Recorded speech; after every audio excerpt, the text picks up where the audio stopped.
Good things grow in Ontario.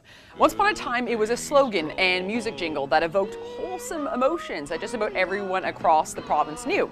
But today, it's not so good to grow in Ontario, or to grow up in Ontario, to be precise. That's because in this province, social experimenter-in-chief Kathleen Wynne and her Liberal government are your co-parents. And we do work hand in hand with these families because we co-parent. In this Canadian province, our ruling class believes that our children are their property. It's why, despite mass parental protests, Premier Kathleen Wynne doubled down on her radical sex ed curriculum, a sex ed program that begins for kids as young as 5 years old and introduces them to ideas like made-up gender theory and anal intercourse before they're even out of grade school. I mean, Ontario's Liberal government loves co-parenting so much, they've even gone through great lengths passing actual legislation to remove the words mother and father from not only our birth certificates, but from all provincial legislation altogether. But now, they're actually taking it one step further because apparently semantics and the classroom, they just weren't enough. Now, Kathleen Wynne's Liberal government is making a totally unprecedented intrusion into your home. Now, if you haven't already heard of Bill 89, then you're going to want to pay close attention, but please brace yourselves. Bill 89 codifies the Ontario government's belief that children belong to the state, not their parents. If passed, Bill 89 will repeal and replace the existing Child and Family Services Act. That's an act of hugely significant import, governing everything from child protection services and foster care all the way to adoption. However, rather than promoting welfare as it purports to do, Bill 89 is a totalitarian bill, giving the state incredible powers to seize Ontario children from their families for the sake of gender ideology, while preventing religious parents from ever adopting or becoming foster parents. Now, the bill is 329 sections long. It's a really hefty bill, and there is a lot that is wrong with it. But if you will, just let me show you some of the most disturbing and subversive parts of this proposed legislation. So the first thing that you're looking for when it comes to this bill is what makes it different from the act that it seeks to replace, right? And well, the first thing that jumps out at you is religion is totally erased and gender ideology is now introduced. In the sections concerning matters to be considered in determining the best interest of the child, the religious faith in which the child is being raised is deleted as a matter to be considered. Instead, the following list of factors is included: race, ancestry, place of origin, color, ethnic origin, citizenship, family diversity, disability, the amorphously termed creed, sex, sexual orientation, gender identity, and gender expression. Now, if you're not already yelling at your screen, let me explain why this change in phrasing really matters. One of the reasons can be found in these sections right here. Bill 89 includes a lengthy description of a child in need of protection, i.e. where Child Protective Services intervention ought to take place. Now, among that long list includes the description of a child who is at risk of suffering mental or emotional health. Now, one whose parent does not provide, quote, treatment or access to treatment is thus defined as a child in need of protection. So, a thought experiment to make this legislation clear.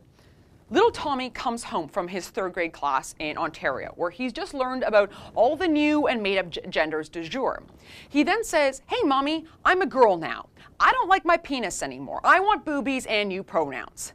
Now, as a parent in today's Ontario, while you have no say in your child's classroom, you do have a say in your own home. But under Bill 89, you lose that right. In fact, according to Section 73, if you fail to provide the treatment or access to treatment that your child now demands, you are working against his or her interests, which include gender identity and gender expression, as outlined in Section 1. And so since your child is now considered a child in need of protection in the eyes of the state, according to Section 34, the Children Aid Society must now investigate you. And should the children's aid worker, who, by the way, is neither police nor a doctor, should the children's aid worker simply follow the law, Bill 89, and find, yes, little Tommy is in need of protection by definition of the law because you have failed to use his new pronouns that he demands and provide him with hormone blockers, then, according to Bill 89, a court is to issue orders with respect to care for your child, which can include, but is not limited to, placing your child in the care or custody of another person subject to the supervision of the society, or placing your child in interim or long-term society care. Now, an important asterisk here. Bill 89 also adds this line, including the words wherever possible, in describing child services interventions. This is a radical break from the past and a clear signal that Children's Aid Society intervention is to be more readily provided and will not be presumed to be disruptive. But back to little Tommy. You're probably thinking at this point, now that my child's been taken from me, where will he end up? I want to see him again, but in the event I don't, I pray his foster or adoptive parents are going to be good people. Well, they might be good people, but they're probably not going to be religious people. In the parts of Bill 89 which describe adoption and adoptive licensing, again, religious faith is struck out of consideration for what is relevant for the child. But don't you worry, gender identity and gender expression are there. Translation, if little Tommy was raised in a home where Christmas and Easter were celebrated and church was part of his Sunday schedule, that won't matter when looking to place him in an adoptive home, and woe to any adoptive parent who won't indulge his new pronouns and hormone-blocking hopes. Now that Tommy's decided to identify as a girl under Bill 89, it would seem, when it comes to who can foster or adopt children, well, all parents are not considered equal. And another small asterisk here, if you think creed and religion are the same thing in this bill, think again. Take this example. According to Bill 89, the parent of a child in care retains the right to direct the child's or young person's education and upbringing in accordance with the child or young person's creed. That replaces the phrase to direct the child's education and religious upbringing. Translation, Bill 89's use of the amorphous language is not without reason. Rather, its aim is a colossal reduction in parental authority. In the new phrasing, the parent's authority is instead limited by the child's creed, or whatever the child tells the care worker their creed is or is not. Finally, in the event you weren't already convinced Bill 89 is in and of itself breathtaking in its embedded totalitarianism, well, it gets worse. At any point, the minister in charge of the portfolio can make this Liberal government's home invasion more sweeping and more severe. That's because Bill 89 gives the minister massive regulatory powers in which at any point and for any reason, the minister can create regulations governing how service providers making decisions with respect to matters of your child's gender identity and expression in your home are to even be taken into account, and accordingly, how to conduct their jobs. Folks, I was floored the first time I read this bill.